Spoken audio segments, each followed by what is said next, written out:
हम समरावता में जो महापंचायत रखी गई वहाँ पहुँचे, हमारे साथ है पूर्व चीफ सेक्रेटरी केरल से। सर, किस प्रकार से महापंचायत रखी गई? इससे पहले भी 2 महापंचायत रखी गई, सरकार के कानों तक कितनी आवाज़ गूंज रही? इस जो महापंचायत रखी इससे कितना फर्क असर देखने को मिलेगा? देखो, समरावता में जो घटना हुई है वो बहुत ही दर्दनाक घटना हुई है, क्योंकि जिस तरह से वहाँ के लोगों को पीटा गया और रात में जो वहाँ घटना हुई, पुलिस के डंडों से वहाँ औरतों को मारा गया, बच्चों को मारा गया, वो स्थिति ऐसी थी जिसको टाला जा सकता था। पुलिस अधिकारी अगर अपने विवेक से और तरीके से काम लेते तो शायद जो थोड़ा बहुत गलती नरेश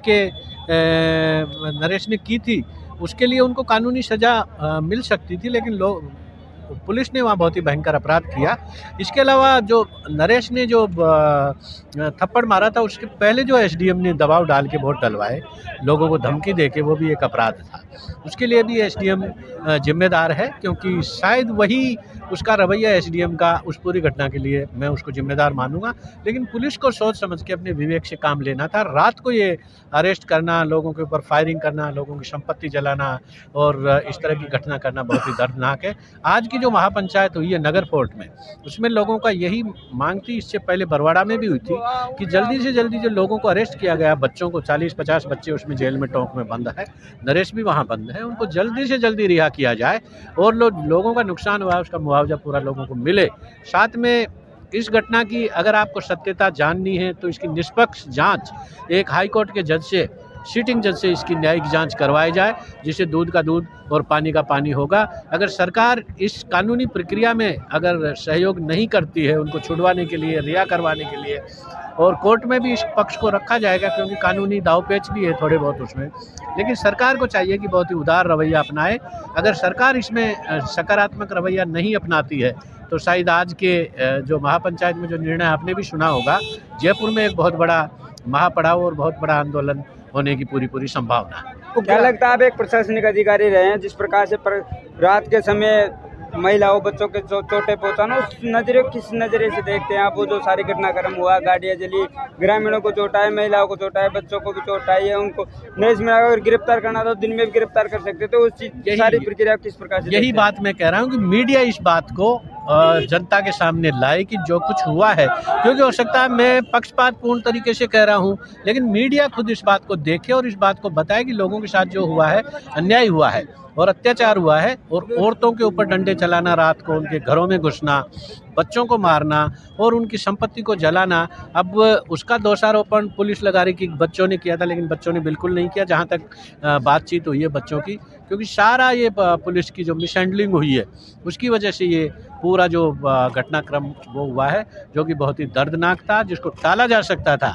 लेकिन रात को अरेस्ट करना कोई ज़रूरी था कि दूसरे दिन भी अरेस्ट कर सकते, उसी दिन अरेस्ट कर सकते थे और शांतिपूर्ण तरीके से कर सकते थे, क्योंकि वहाँ बच्चे रात को खाना खा रहे थे, कुछ भजन कीर्तन करने का उनका प्रोग्राम था, कोई दंगा फैलाने का या पुलिस पे अटैक करने का नहीं था। लेकिन जिस तरह से पुलिस ने इस पूरे मामले को हैंडल किया, वो शायद इतना विवेकपूर्ण निर्णय नहीं था और बहुत ही दुर्भाग्यपूर्ण रहा। प्रशासन का कहना है कि बाहरी लोग भी उनके साथ थे। बाहरी लोग कितने थे वो बताइए, आप कौन कौन थे बाहरी लोग? कोई बाहरी लोग है ही नहीं। पूरे जो आप एफआईआर देखिए, एफआईआर में आप ज़्यादा से ज़्यादा आपको टोंक के बच्चे मिलेंगे, नगर फोर्ट के बच्चे मिलेंगे और यहीं के बच्चे मिलेंगे। आप बताइए बाहरी कौन थे? हो सकते हैं थोड़े बहुत, क्योंकि नरेश की दोस्ती ऐसा नहीं कि नगर फोर्ट पूरे राजस्थान में है, तो नेचुरली एक प्रजातंत्र में एक नेता के समर्थन में दूसरे इलाके से भी लोग आते हैं, उन पर रोक थोड़ी होती है। ये तो प्रजातंत्र है। आप दिल्ली से भी आ सकते हैं उसके समर्थन में, बम्बई से भी आ सकते हैं। आएंगे क्यों नहीं? क्योंकि वो चुनाव लड़ रहा है वहाँ, कोई गुंडागिर्दी करने तो वो गया नहीं, उसके समर्थन में बच्चे आए हैं वहाँ। लेकिन उन्होंने कोई इस तरह का अपराध नहीं किया था कि जिससे पुलिस को इतनी ज़बरदस्त ज्यादती उनके ऊपर करना पड़े, क्योंकि छोटे से मामले को छोटे लेवल पर हैंडल करना चाहिए था, इतना बड़ा इसको कांड नहीं बनाना चाहिए। लगातार नरेश मीणा की जो जमानत है वो खारिज होती जा रही है। ये कानूनी प्रक्रिया है, ये हमारे वकील देख रहे हैं कि वकील लोग उसमें कितना सख्ती से अपना पेश उसमें न्यायालय में रख रहे हैं। लेकिन मुझे उम्मीद है, क्योंकि मैं अभी थोड़े दिनों पहले जेल में भी सभी से मिल के आया था, बच्चों से भी मिला, नरेश से भी मिला, फिर मैंने कलेक्टर से भी बात की।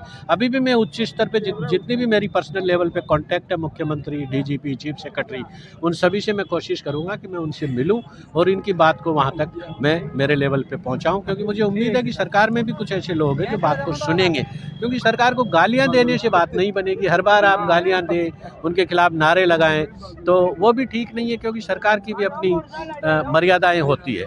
तो मेरी उम्मीद ये है कि दोनों पक्षों के बीच में कुछ न कुछ बीच का रास्ता निकाल के हाल फिलहाल बच्चों को जेल से निकलवाया जाए और नरेश को भी जेल से निकलवाया जाए, और बाकी जो भी कानूनी प्रक्रिया उसके तहत आप जिसने जितना अपराध किया उसको सजा दीजिए, लेकिन साथ में प्रशासन और पुलिस की जितनी जिम्मेदारी इस केस में बनती है, इसीलिए सब लोग निष्पक्ष न्यायिक जांच की मांग कर रहे हैं। धन्यवाद। थैंक यू, धन्यवाद। ये थे हमारे साथ टीकाराम जी मीणा, जो पूर्व चीफ सेक्रेटरी रहे केरल सरकार में।